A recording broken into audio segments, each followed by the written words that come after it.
ओम। आज की कथा 7:15 बजे विश्राम लेगी।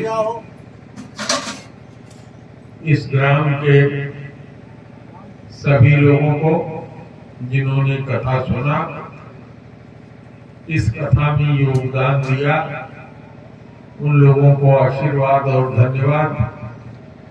जो लोग इससे दूर रहे और बिल्कुल नहीं सुने, उनको सबसे ज्यादा धन्यवाद और बड़ा बड़ा आशीर्वाद। तो आज कथा विश्राम लेगी, इस बात का आप लोग ध्यान रखिएगा। कथा के बाद वाली चीज में पहले ही सबको धन्यवाद और आशीर्वाद दे देना। ओम ब्रह्मानंदम परम सुखदम केवलम ज्ञानमूर्तिम द्वंद्वातीतम गगन सदृशम तत्त्वमस्यादिलक्ष्यम् एकं नित्यं निर्लम्बचलं सर्वधी साक्षिभूतं भावातीतं त्रिगुणरहितं सद्गुरुं तं नमामि। अखण्डमण्डलाकारं व्याप्तं येन चराचरं तत्पदं दर्शितं येन तस्मै श्रीगुरुवे नमः। अज्ञानतिमिरान्धस्य ज्ञानाञ्जनशलाकया चक्षुरुन्मीलितं यस्य तस्मै श्रीगुरुवे नमः। गुरुर्ब्रह्मा गुरुर्विष्णु गुरुर्देवो महेश्वर गुरुः साक्षात् परब्रह्म तस्मै श्रीगुरुवे नमः।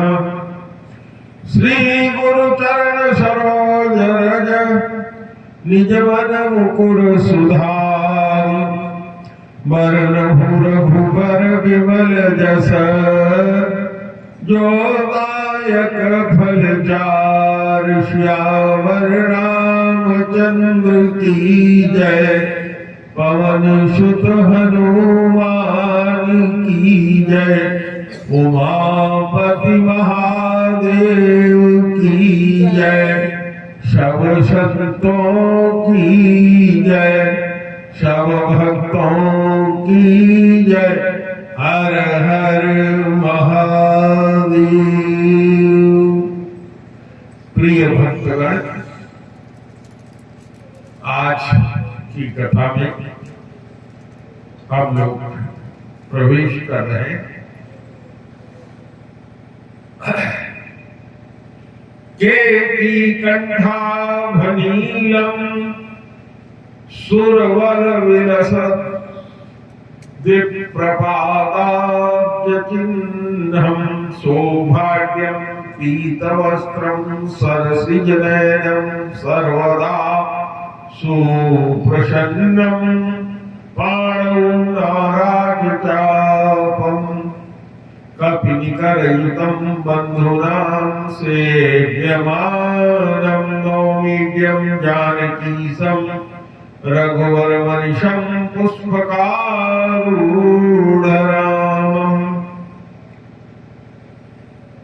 जिनका शरीर मोर के कंठ की हरिताभ आभा के समान नीला वर्ण है, जो समस्त देवताओं के स्वामी हैं, श्रेष्ठ ब्राह्मण भृगु के चरण कमलों के चिन्ह को जो अपने छाती पर धारण करते हैं, शोभा से परिपूर्ण है।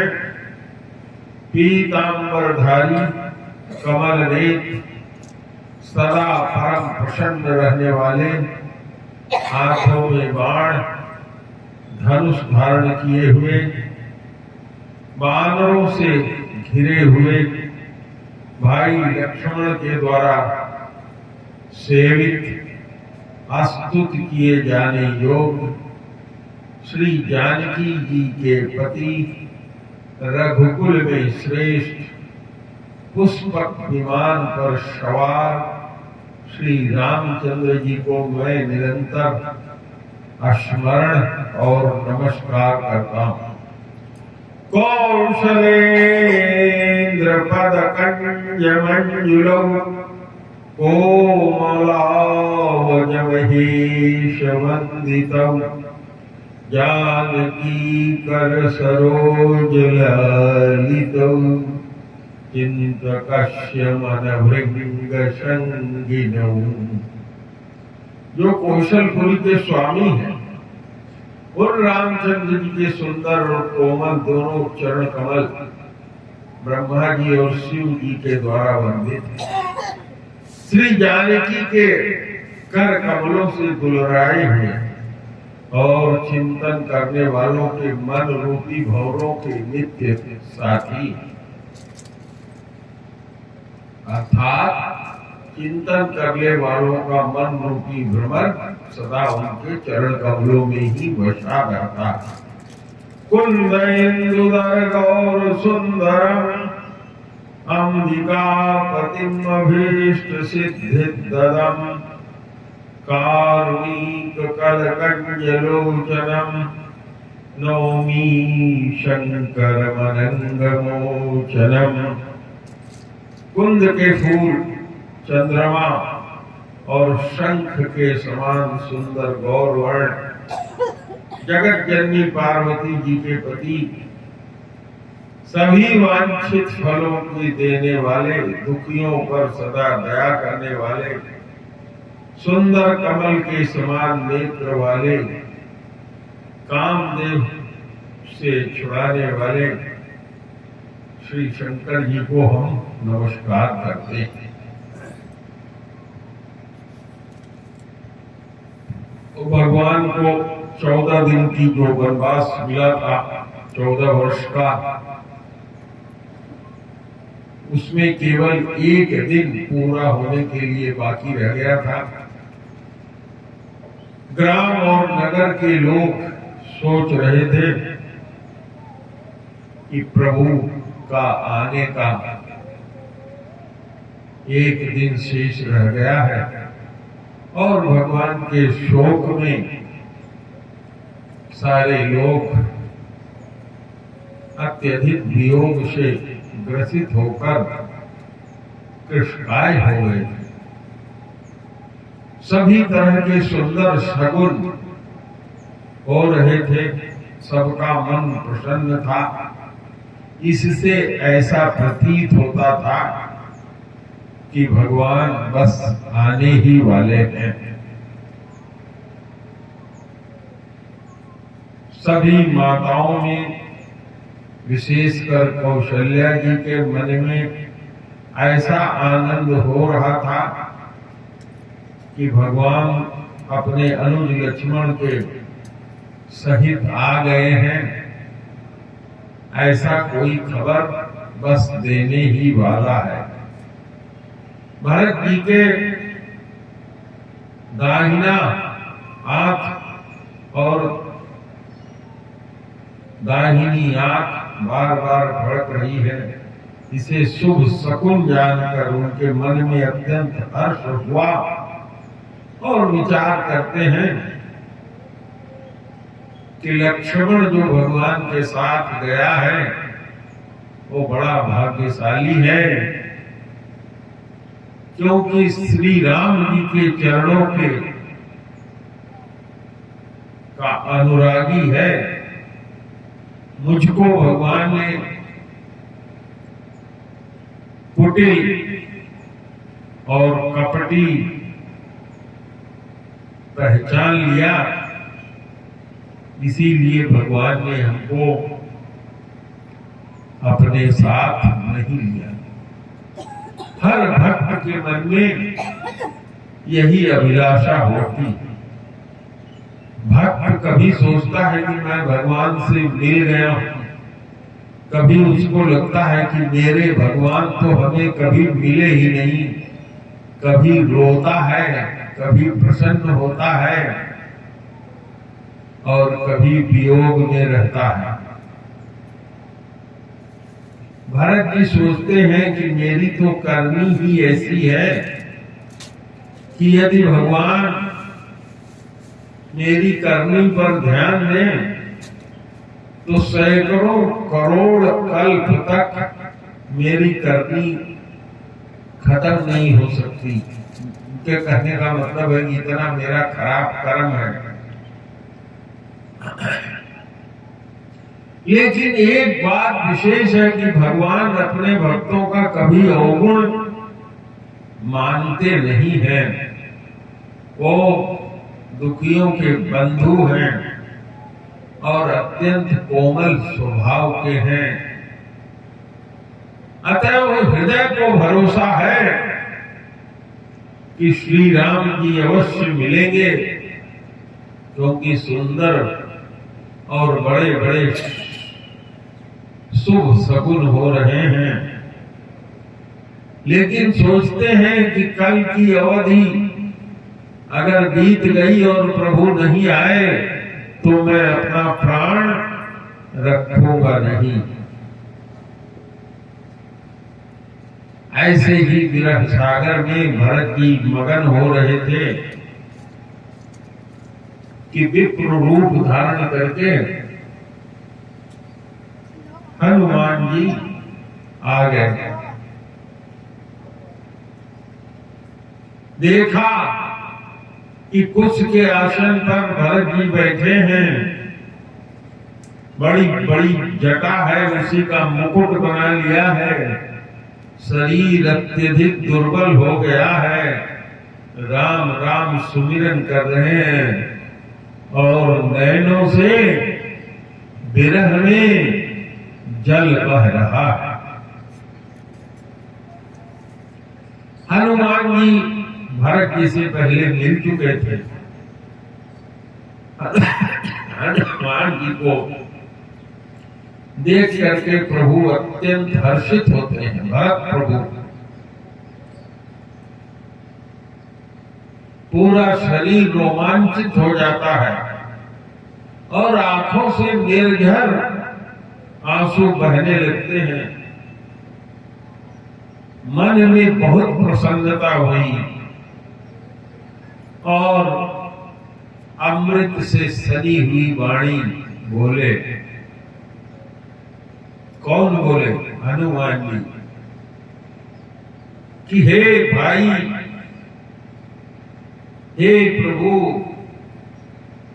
जिसके विरह में दिन रात सोच में लगे हुए हो, जिसके गुणों का आप निरंतर गान करते रहते हो,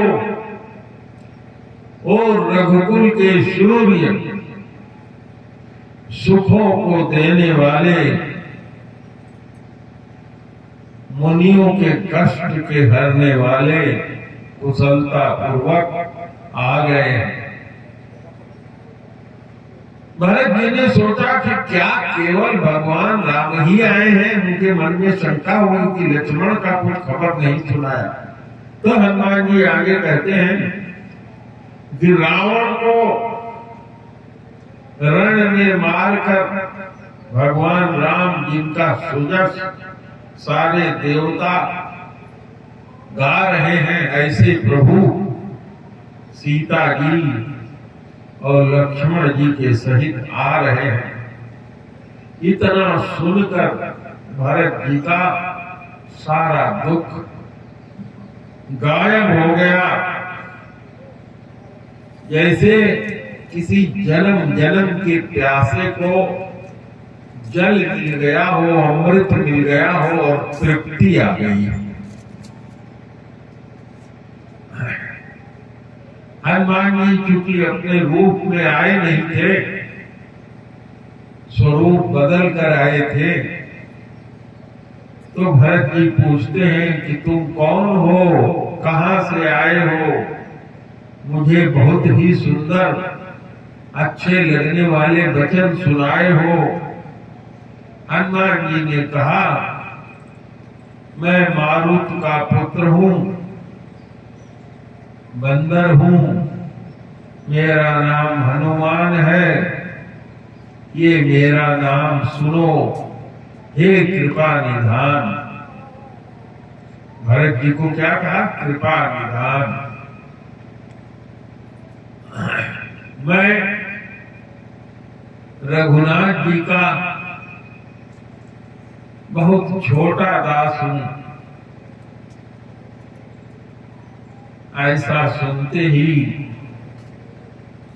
भरत जी आदर के सहित उठे। उनसे मिलते हुए इतना प्रेम उमड़ा जो हृदय में अटता नहीं था। आंखों से जल की निरंतर धारा बहती जा रही थी और सारा शरीर रोमांचित और पुलकित हो गया था। भरत जी ने कहा, हे कपि, तुम्हारे दर्शन मात्र से मेरा सारा दुख बीत गया, खत्म हो गया। आज मुझे राम का प्रेमी मिला। बार बार भगवान की कुशल पूछते हैं।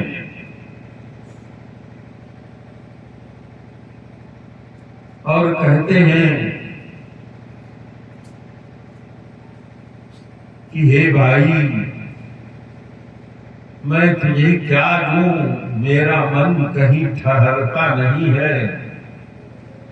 इस संदेश के समान इस ब्रह्मांड में विचार करके देखो, मेरे लिए कोई चीज नहीं है। क्योंकि इस संदेश के देने के बदले ही मैं तुम्हें कुछ प्रतिग्रह दूंगा। तो इस संदेश के समान सुख देने वाला कोई ऐसा चीज है ही नहीं जिसकी बराबरी समझ करके मैं तुमको दूं। इसको कोई विद्वान और भक्त ही समझ सकता है इसका अर्थ।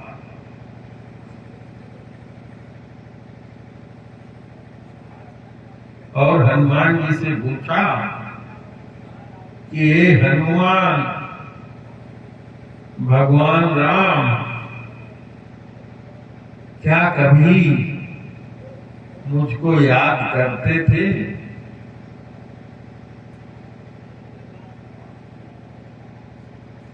यह सुनकर हनुमान जी ने चरणों में लौटकर भरत जी के चरण पकड़ लिए। कहा, हे भरत जी, सारा संसार राम को जपता है और राम जी आपको जपते हैं। प्रेम से बोलो सियावर रामचंद्र की जय। और जिसको राम जी हर समय जपते रहते हैं,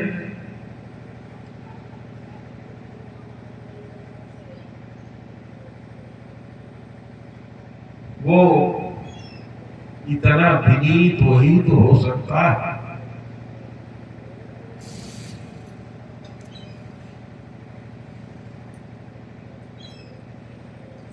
हे प्रभु,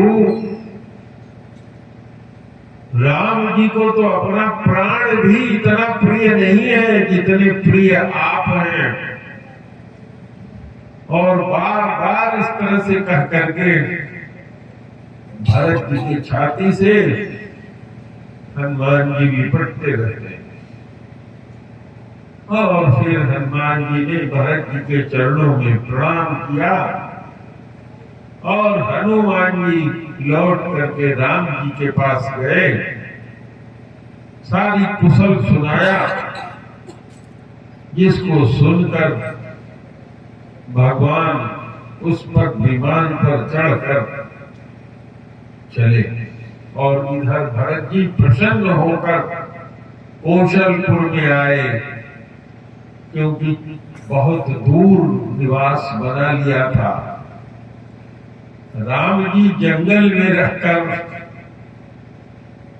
तपस्या कर रहे थे और भरत जी अयोध्या में निवास करके श्री राम से भी अधिक तप कर रहे हैं। जग जप राम राम जप जाई। यह समाचार जब नगर के लोगों ने सुना, सब प्रसन्न होकर दौड़े। दधी, दूब, गोरोचन, फल, फूल, तुलसी दल जो मंगल प्रदान करते हैं, सोने की थालियों में भर भर कर स्त्रियां, सिंदूर भरी हुई स्त्रियां, सुहागिन स्त्रियां मंगल गान गाते हुए भगवान के स्वागत के लिए चली। जो जहां जिस तरह से बैठा था उठ करके चल दिया।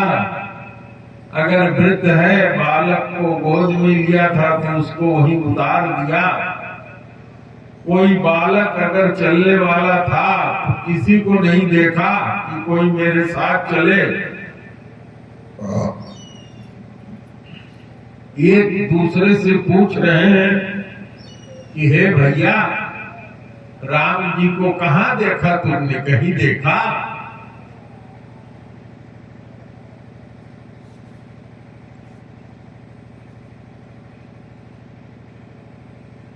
और भगवान के आगमन को सुनकर सारी अयोध्या शोभा और सौंदर्य की खान हो गई। वसंत ऋतु वहां व्याप्त हो गई। सरजू जी का नीर जल और अत्यधिक निर्मल हो गया। गुरु जी के परिवार के लोग, छोटे भाई, ब्राह्मणों का समूह भगवान को लेने के लिए, उनके आगवानी के लिए चल दिए। सारी स्त्रियां अपने मकान के अटारियों पर चढ़कर आकाश में विमान देख रही हैं और विमान देखकर हर्षित होकर किसी में प्रभु बैठे हैं, सुंदर मंगल गीत गा रही हैं। आखिर हो क्यों नहीं? भगवान राम जो पूर्णमासी के चंद्रमा हैं, अवधपुरी समुद्र है। पूर्णमासी के चंद्रमा को देख करके समुद्र क्या होता है? ज्वार आता है, उमड़ पड़ता है। भगवान उतर करके अपना मनोहर नगर वानरों को दिखा रहे हैं। कहते हैं कि हे सुग्रीव, हे अंगद, हे लंकापति विभीषण, सुनो, यह वही पुरी पवित्र है। यह देश अत्यधिक सुंदर है। भगवान अपने मुख से कहते हैं कि सब लोगों ने वैकुंठ की बड़ाई किया है, जो वेद पुराण में प्रसिद्ध है, किंतु मुझको अवधपुरी के समान वो भी प्रिय नहीं है। यह बात कोई कोई बिरला ही जानता है। प्रेम से बोलिए बजरंगबली की जय। भगवान ने कहा कि यह सुंदर पुरी मेरी जन्मभूमि है। इसके उत्तर दिशा में जीवों के समस्त पापों को धोने वाली सरजू नदी बहती है, जिसमें स्नान करके मनुष्य बिना परिश्रम के ही मेरे नजदीक अर्थात सामीप्य मुक्ति पा जाता है। 4 तरह की मुक्तियां हैं, मैंने चर्चा किया था आपसे। सामीप्य, भगवान के हर समय समीप रहना। सालोक, भगवान के लोक में निवास करना। शास्ति, अर्थात भगवान के ऐश्वर्य का उपभोग करना, भगवान जैसे ऐश्वर्य को ही पाना। और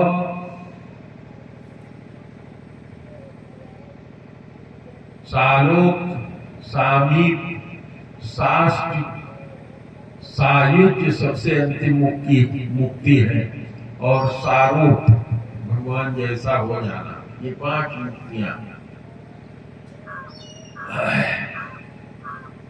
भगवान ने कहा इस अवधपुरी के लोग मुझे अत्यधिक प्रिय हैं। यह नगर सुख का खजाना है और मेरे परम धाम को देने वाली। मैंने आपसे चर्चा किया था कि नाम, रूप, गुण, लीला, धाम। तो भगवान के धाम में जो जाए वो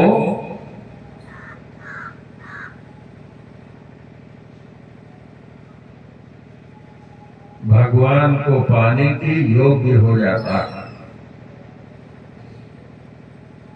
भगवान की वाणी सुनकर सभी वानर बहुत हर्षित हुए।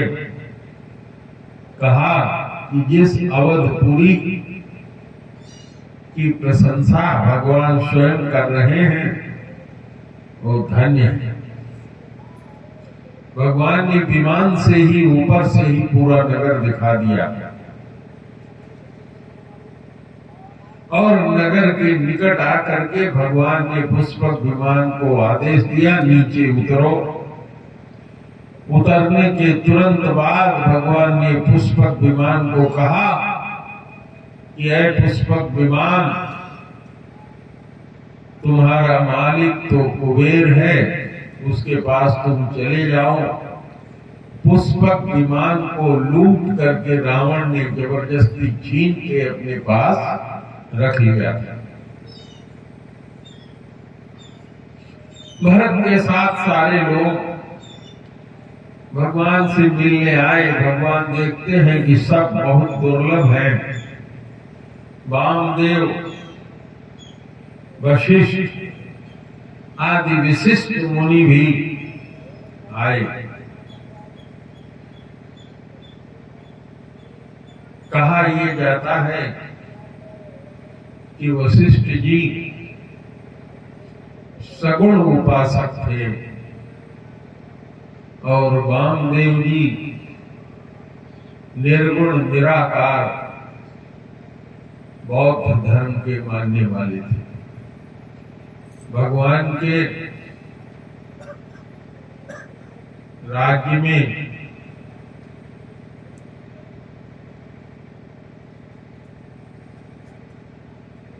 वाल्मीकि जी ने रामायण में लिखते हुए लिखा है, तथागतः सचौरा।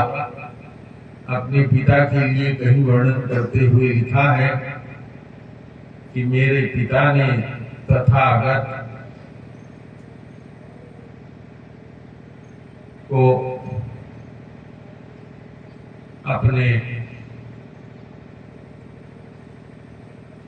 दरबार में स्थान दिया है। भरत जी ने दौड़ करके भगवान के कमलवत चरणों को पकड़ा, उनके रोम रोम। भगवान जी ने दौड़कर वशिष्ठ जी के लक्ष्मण सहित दौड़कर अपने गुरु जी के चरण कमल को पकड़ लिया। उनके रोम रोम अत्यधिक पुलकित हो रहे हैं। वशिष्ठ जी ने उन्हें उठाकर कुशल पूछा। राम जी ने कहा, हे गुरुदेव, आपकी दया ही हमारी कुशलता है।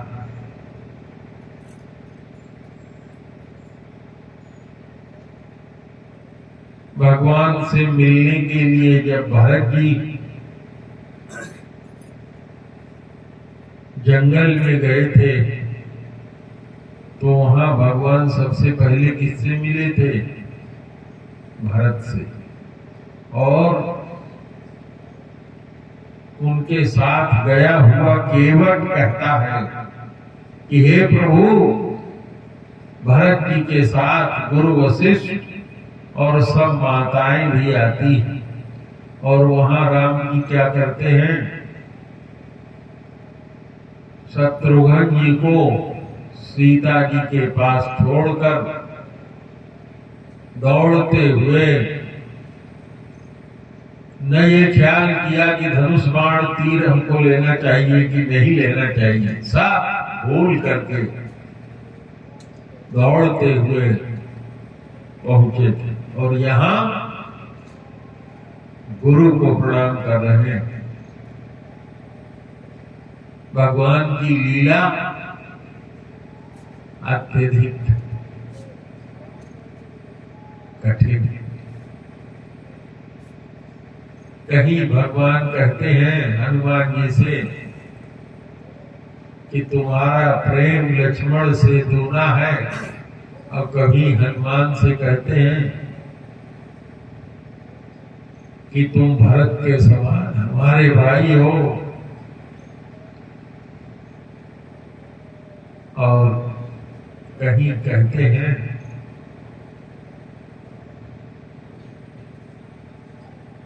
कि भरत मेरा पूज्य है। भगवान ने सभी ब्राह्मणों को प्रणाम किया, क्योंकि भगवान क्या है, धर्म धुरंधर है। फिर भरत जी ने जाकर के भगवान के चरण कमलों में प्रणाम किया। यह है मर्यादा, जिस रामायण में आया कि गुरु प्रथम वंदनीय होता है, उसका पालन भगवान राम ने स्वयं किया।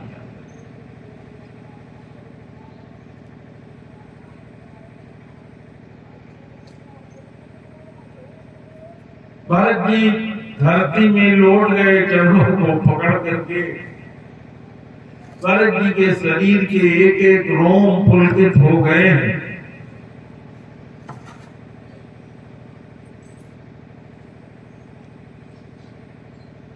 सांवले शरीर में सारा रोमावली खड़ी हो गई है और नवीन कमल के समान उनके नेत्रों से निरंतर जल की धारा बह रही है।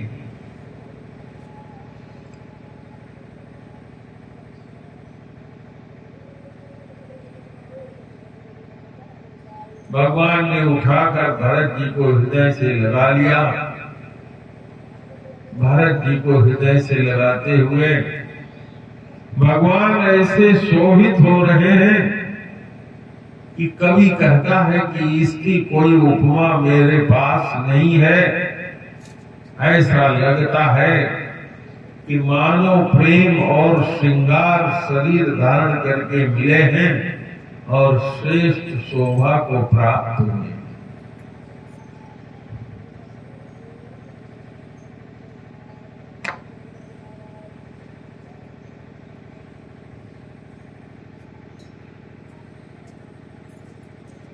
प्रेम को प्रकट करने वाले, प्रेमामृत को प्रकट करने वाले भरत जी ही हैं। और यहाँ श्रृंगार भगवान राम को कहा है। मथि प्रगट्यौ सुर संत हित। अयोध्या कांड में आपने पढ़ा होगा। विरह पयो, विरह समुद्र है और भगवान से मिलने की इच्छा ही मंदिर है। संतों और देवताओं के हित के लिए उसका मंथन करके प्रेम रूपी अमृत प्रकट किया।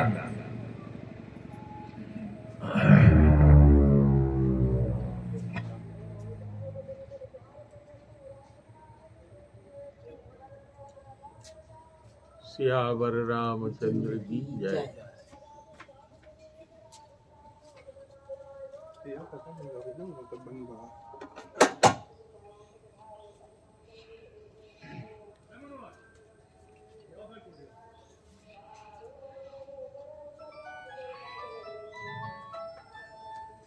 फिर भगवान ने हर्ष के साथ शत्रुघ्न से भेंट किया हृदय से लगाया। लक्ष्मण जी भरत जी से मिले।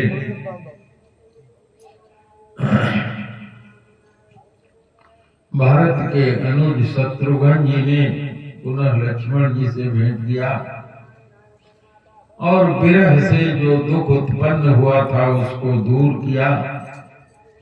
सीता जी के चरणों में भरत जी ने सिर नवाया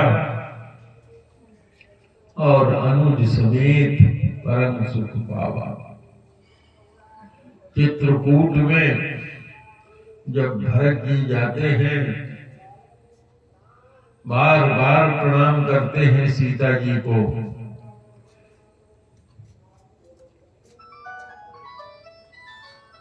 बार बार प्रणाम करते हुए देख करके जब माता सीता ने आशीर्वाद दिया तो भरत जी को भरोसा हो गया था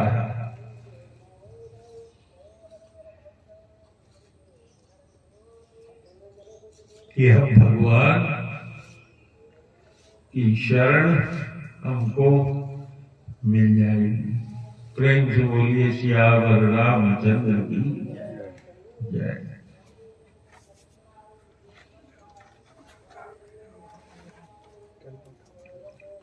भगवान ने ये कौतुक किया, एक क्षण में ही सबसे मुलाकात कर लिया। फिर माताओं के पास गए।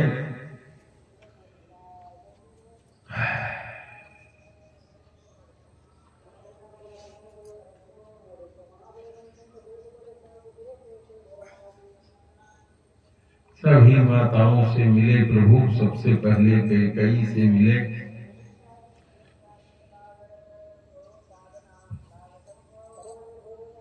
उसी समय सब भाइयों ने माताओं से, सब भाई लोग माता से मिले।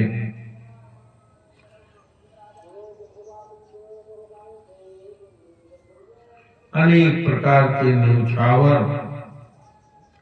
न्यौछावर जो नेगी होते हैं, ब्राह्मणों को, मंगता को, लोगों को हित के लिए दिया जाता है।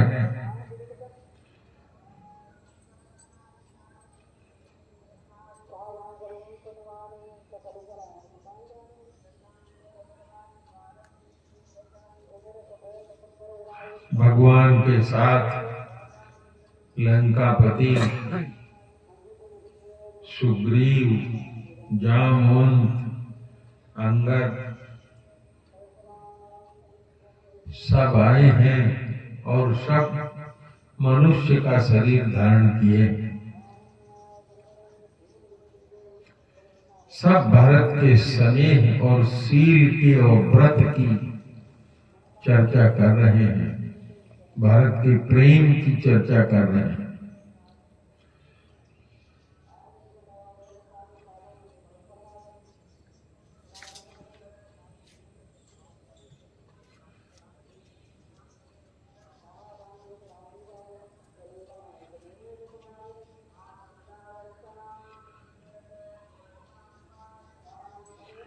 फिर भगवान ने अपने सभी सखाओं को बुलाया और कहा कि ये गुरु वशिष्ठ हमारे कुल पूज्य हैं।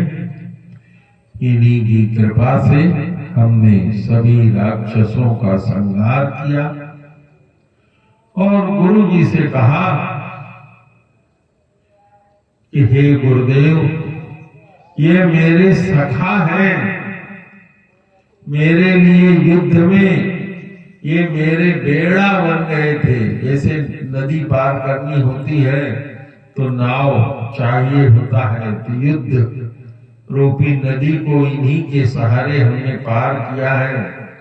इन लोगों ने मेरे लिए अपना जन्म हार दिया। इसका मतलब युद्ध में मरना भी होता है, जीना भी होता है। ये मेरे को भक्तों से भी अधिक प्रिय है। भगवान कहते हैं कि मेरे भक्त मुझको अधिक प्रिय है, लेकिन यहाँ भगवान ने क्या कहा कि ये मेरे भक्तों से प्रिय हैं। और फिर क्या कहते हैं, मम हित लाग जन्म इनहारे भरतहु ते मोहि अधिक प्यारे। ये भरत से भी मुझको अधिक प्रिय है।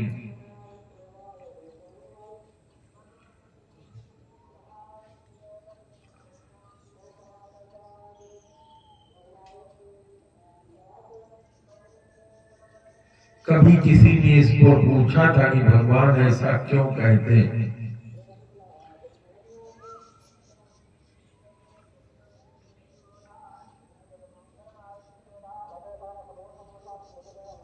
तो किसी ने बताया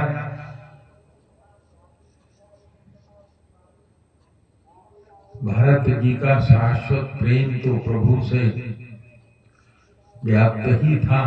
भरत जी जानते थे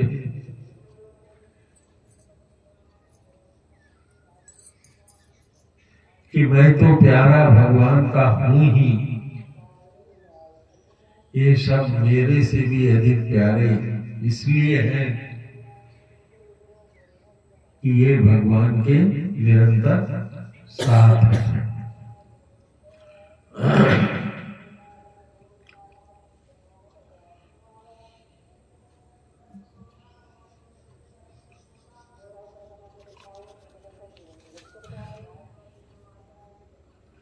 भगवान ने सबसे पहले भरत जी को बुलाकर उनकी जटाओं को निवारा अर्थात संवरवाया, काटा। फिर अपने साथ आए हुए जो उनके साथ उनके सेवक थे उनका स्नान ध्यान भरत जी ने करवाया। फिर भगवान ने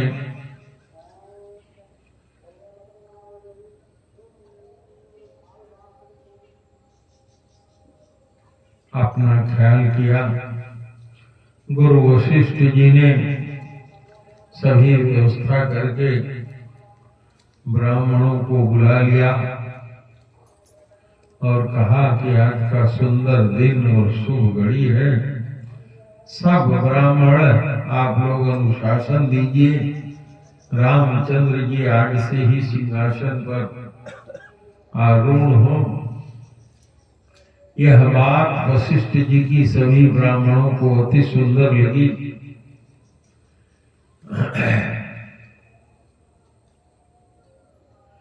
अवधपुरी अत्यंत सुंदर बनी है।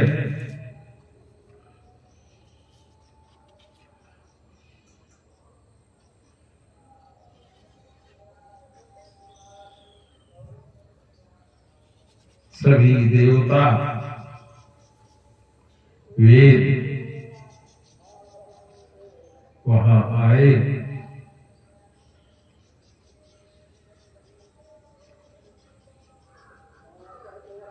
काग भसुंडी जी कहते हैं कि हे गरुड़ जी, वह शोभा, वह समाज और वह सुख मुझसे कहते नहीं बनता। सरस्वती जी वेद और शेष जी निरंतर इसका वर्णन करते हैं और इसका रस तो केवल महादेव जी ही जानते हैं। सभी देवतागण जो आए थे भिन्न भिन्न स्तुति किया। तब भगवान राम के सामने वेदों ने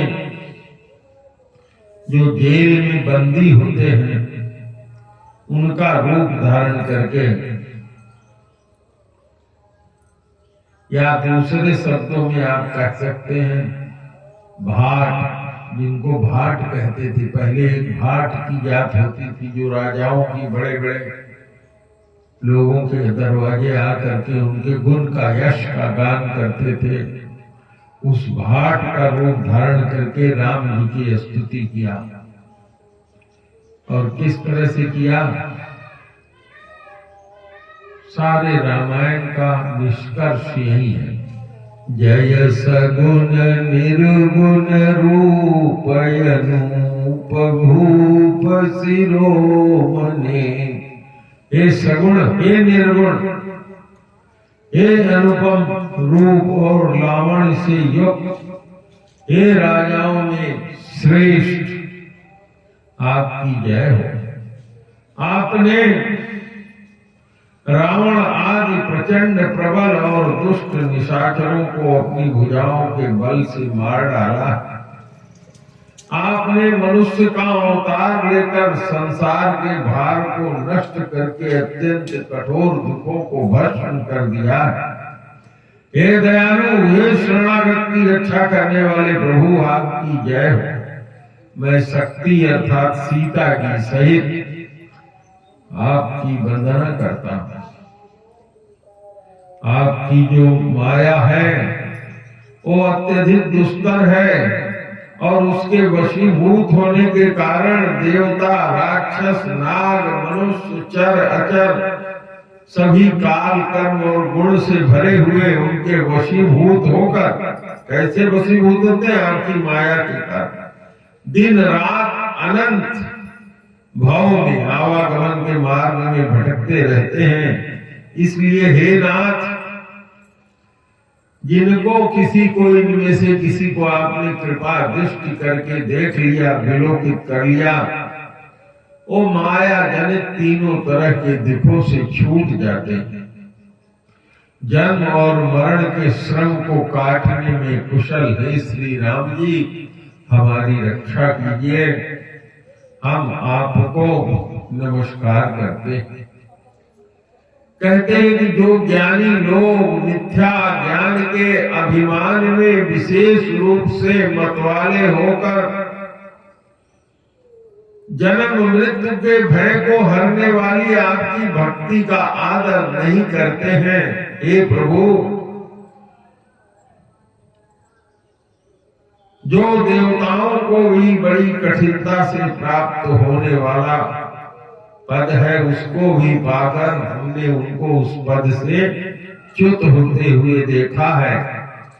परंतु जो लोग सब आशा को छोड़कर केवल आप पर ही विश्वास करके आपके दास होकर आपकी भक्ति में लगे रहते हैं, आपका नाम ही जपकर निरंतर बिना परिश्रम भवसागर से पार हो जाता है। अतः हे नाथ, आपका हम स्मरण करते हैं। हे प्रभु, आपके चरणों को शिव जी और ब्रह्मा जी हमेशा पूजते रहते हैं। जिन कल्याणमयी धूल के स्पर्श मात्र से शिला बनी हुई गौतम ऋषि की नारी अहिल्या तर गई, जिनके चरणों के नाखून से मुनियों द्वारा वंदित त्रैलोक को पवित्र करने वाली देव नदी गंगा जी निकली है, और जो ध्वजा, वज्र, अंकुश और कमल इन चिन्हों से युक्त है, जिन चरणों को वन में आप निरंतर फिरते समय कांटे चुभ जाने से जिसमें घट्टे भी पड़ गए हैं, हे मुकुंद, हे राम, हे रमापति, हम आपके उन्हीं चरणों की नित्य वंदना करते हैं। हे राम, वेद शास्त्रों ने कहा है, जिनका मूल अव्यक्त प्रकृति है, जो प्रवाह रूप से अनादि है, यानी जिनका कभी जन्म नहीं होता, जिनकी 4 त्वचाएं हैं, 6 धनी हैं,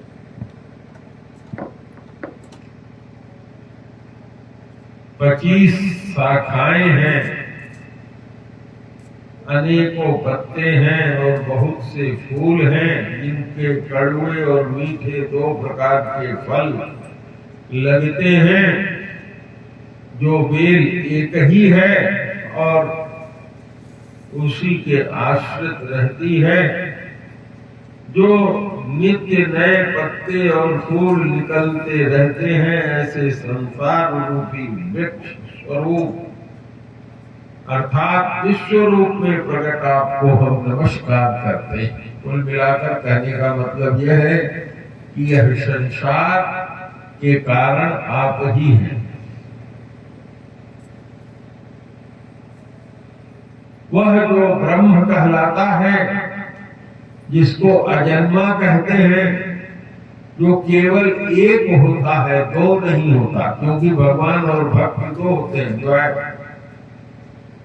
जो केवल अनुभव से ही जाना जाता है, कौन? ब्रह्म। और मन से परे है। इस प्रकार कहकर उस ब्रह्म का ध्यान किया जाता है। वो ऐसा कहते रहे और जाना करें, किंतु हे नाथ, हम तो निरंतर आप सगुण का गुणगान ही करते हैं। हे करुणा के प्रभु,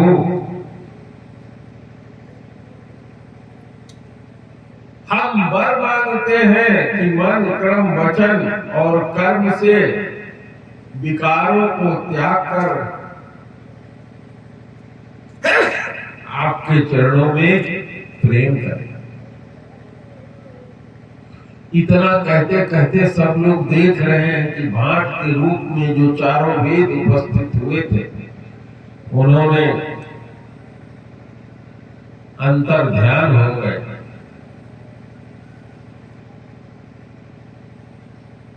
गरुड़ जी कहते हैं, गरुड़ जी से कहते हैं काकभूषणी जी की, हे गरुड़ सुनो। तब शिव जी वहां आए जहां रघुनाथ जी थे और गदगद वाणी में स्तुति किया। बहुत सुंदर स्तुति किया है।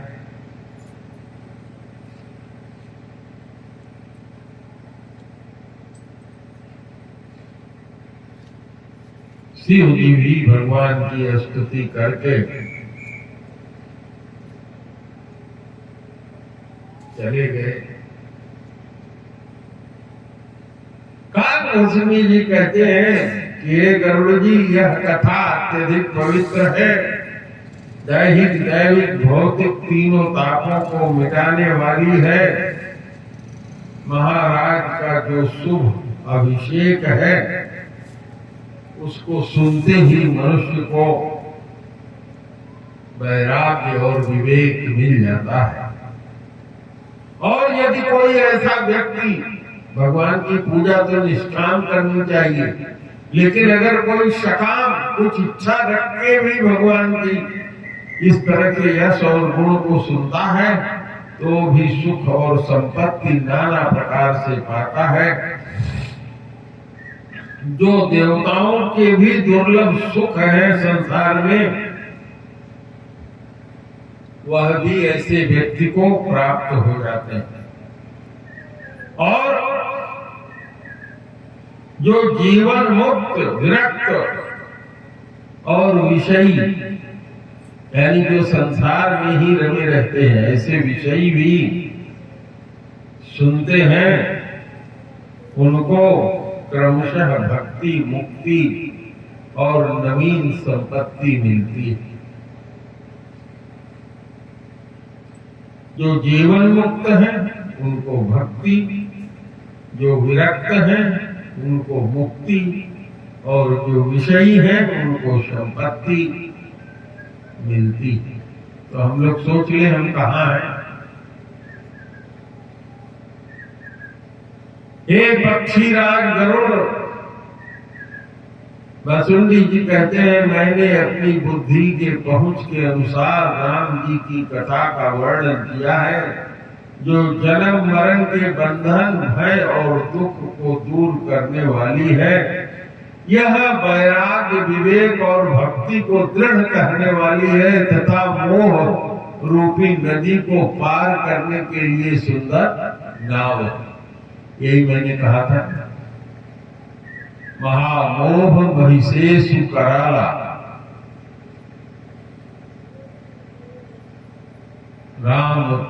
कथा कालिका कराला।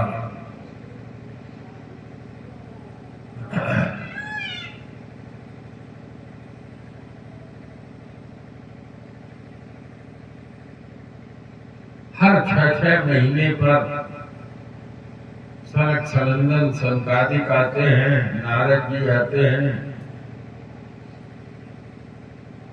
भगवान के दरबार में भगवान के साथ के आनंद का सुख लेते हैं। भगवान ने अपने सभी सखाओं को कहा कि अब आप लोग अपने अपने नगर धाम को जाइए और मेरा सुमिरन करते रहना। सबको भूषण भूषण मंगा करके भगवान ने अपने हाथों से पहनाया। हनुमान जी ने कहा अपने स्वामी सुग्रीव से कि मैं कुछ दिन सेवा करके भगवान के आने की आज्ञा चाहता हूं। सुग्रीव ने कहा जाओ, तुम्हें मैं छोड़ता,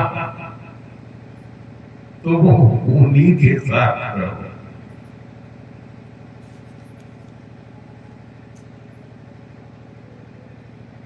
भगवान ने सबकी यथा योग्य सेवा किया। भगवान के राज्य में दंड, जो दंडी स्वामी लोग रहते थे वही धारण करते थे। दंड खत्म हो गया था। सब लोग अपने मन को जीत लिए थे, जितेंद्रिय हो गए थे। दैहिक दैविक भौतिक ताप समाप्त हो गए थे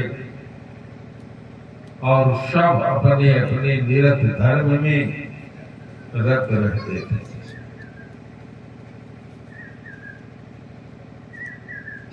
इस तरह से भगवान ने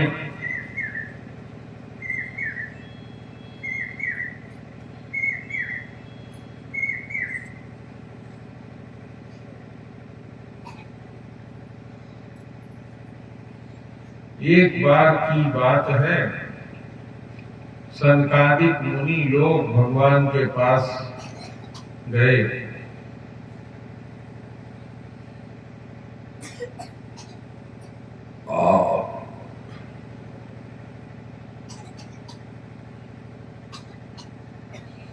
वो जहां भगवान गए वो आश्रम अगस्त जी का था। अगस्त जी ने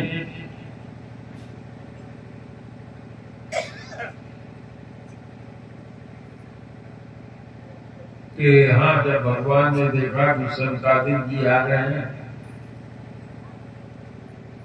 तो उनके लिए अपना पीताम्बर जो ओढ़े थे बिछा दिया।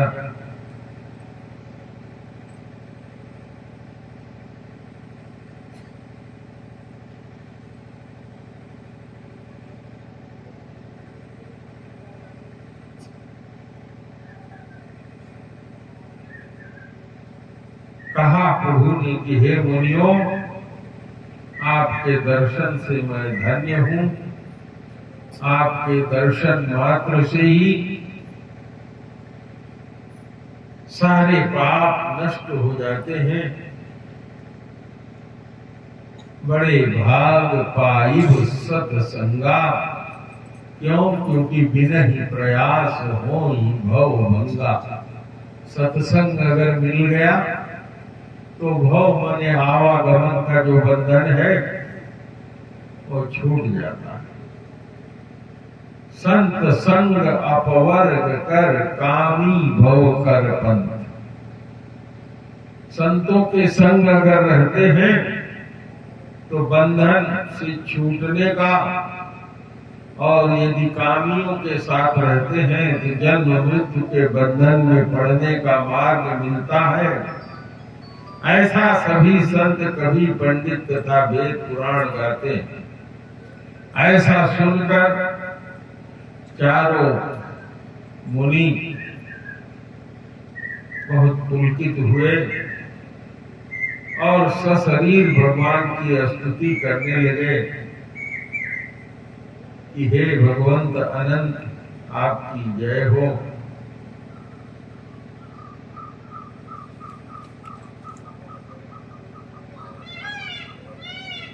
इस तरह से बार बार स्तुति करके प्रेम सहित प्रणाम करके सनकादिक लोग ब्रह्मा जी के धाम चले गए।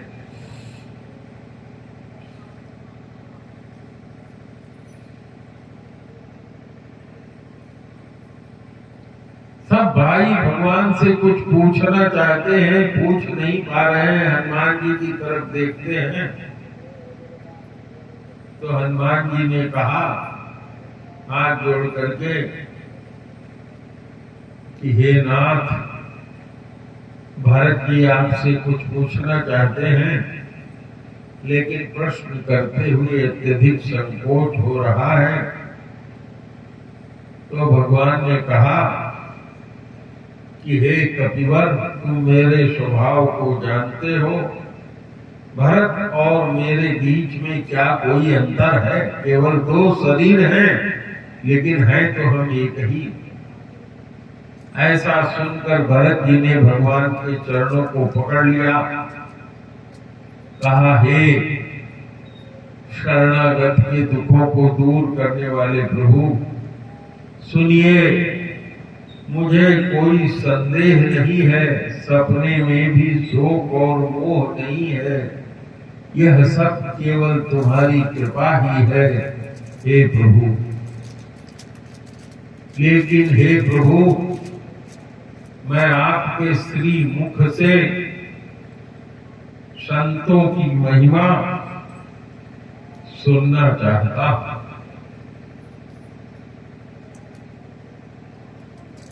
जानता हूं कि आपने कहा है कि संतों के गुण के कारण उनके ऊपर आपकी कृपा अत्यधिक रहती है।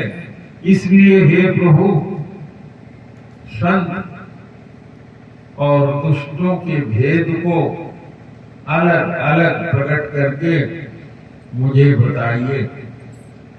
भगवान ने कहा कि हे भ्राता, संतों के लक्षण सुनो।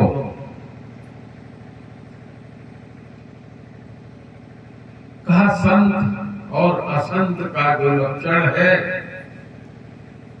वो उसी तरह है जैसे कि एक कुल्हाड़ी से चंदन को काटा जाए। कुल्हाड़ी का काम है चंदन के वृक्ष को काटना, लेकिन चंदन अपना सुगंध उसमें कुल्हाड़ी में बसा देता है।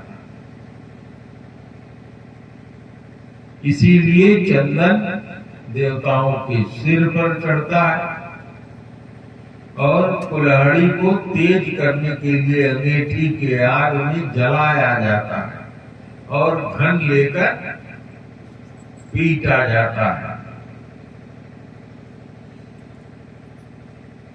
संत लोग विषयों से अलंपट होते हैं, अर्थात लिप्त नहीं होते, शील और सद्गुण की खान होते हैं।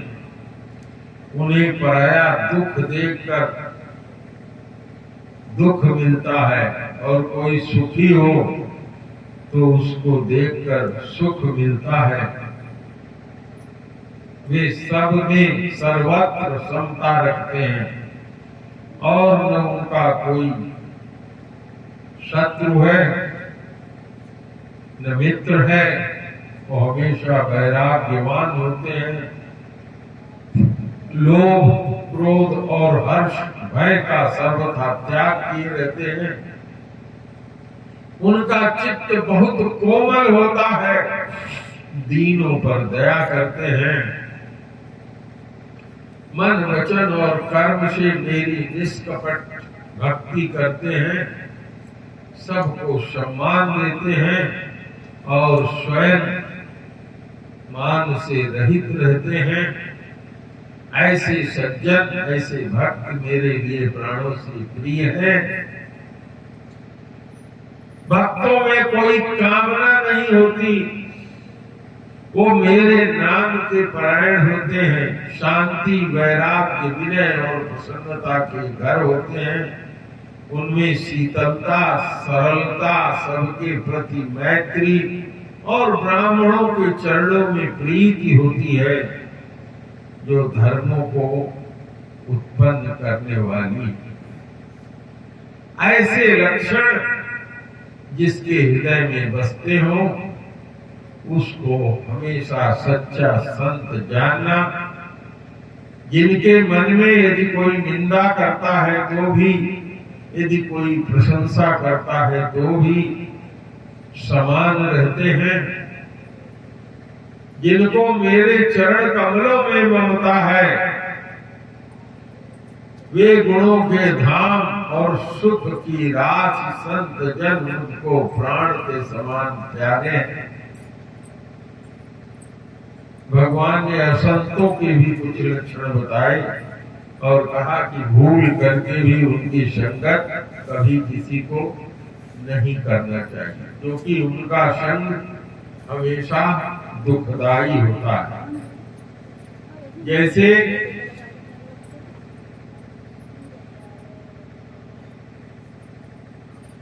एक गाय जंगली होती है और उसके साथ यदि कपिला गाय भी चली गई तो वो तो भाग जाती है और मां कपिला खाती है।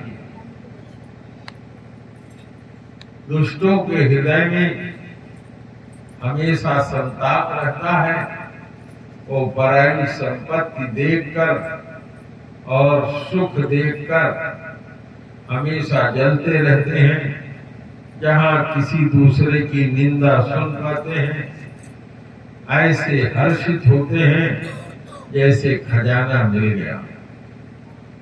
अशांत काम, क्रोध, मद और लोभ में रत रहते हैं, निर्दयी होते हैं, कपटी होते हैं, कुटिल होते हैं, पाप के घर होते हैं, झूठ ही बोलते हैं, बिना कारण सबसे बैर रखते हैं, झूठ ही उनका भोजन होता है, हमेशा दूसरों का द्रोह करते हैं, पराई स्त्री, पराया धन और पराई निंदा में आसक्त रहते हैं। ऐसे पामर और पाप में मनुष्य नर शरीर धारण करके राक्षस होते हैं। लोभ ही उनका ओढ़ना है, लोभ ही उनका बिछौना है। वो पशुओं के समान आहार और मैथुन परायण होते हैं। उन्हें किसी का भय नहीं होता, यमराज का भी भय नहीं होता। यदि किसी की बड़ाई सुनते हैं तो जल जाते हैं और ऐसे सांस लेते हैं जैसे बुखार आ गया। और यदि किसी की विपत्ति देखते हैं तो ऐसे सुखी होते हैं जैसे सारे संसार की संपत्ति उनको मिल गया हो। माता, पिता, गुरु और मित्र किसी को नहीं मानते। अपने तो नष्ट हुए ही रहते हैं और दूसरे को भी नष्ट करते रहते हैं। ऐसे लोग अवगुण के समुद्र होते हैं, मंद बुद्धि होते हैं, राग से युक्त होते हैं, वेदों के निंदक होते हैं, जबरदस्ती पराए धन के स्वामी यानी लूटने वाले होते हैं, दूसरे से द्रोह करते हैं और निंदक होते हैं। ऐसे अधम मनुष्य सतयुग और त्रेता द्वापर में कुछ, सतयुग और त्रेता में बिल्कुल नहीं थे, द्वापर में कुछ पाए जाते हैं। दूसरे के हित करने के समान कोई धर्म नहीं है। कथा कर रहा हूँ, अभी भेंट करता हूँ, आपसे बात करता हूँ।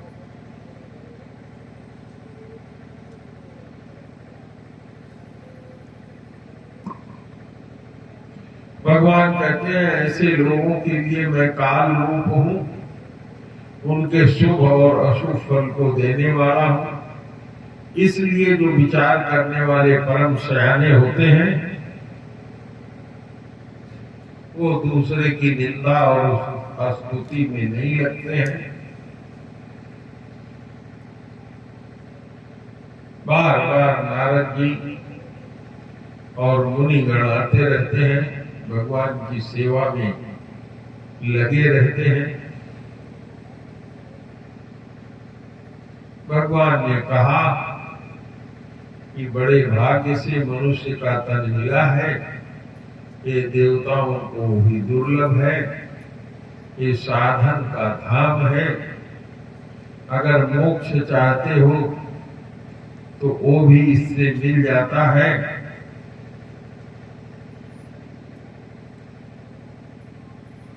जो दूसरे लोक में सुख और दुख पाता है उससे पीट पीट कर पछताता है। ये शरीर जो मिला है इसका फल विषयों का भोग करना नहीं है, क्योंकि उम्र बहुत छोटी है। जो मनुष्य का शरीर पाकर विषयों में मन देता है वो समझ लो अपने हाथ से अमृत फेंक कर विष पी रहा है। तो प्रेम से बोलिए सियावर रामचंद्र की जय। इस तरह से रामायण की कथा आप लोगों के यहाँ पूर्ण हुई। आरती सत गुरुदेव नमामि, पार ब्रह्म प्रभु अंतर्यामी, अगुण अपार अलखय विनाशी, अचल विमल प्रभु सब और वासी, निर्गुण निर्विकार सुख राशि, एक रूप अलैख अनामी। आरती सत गुरु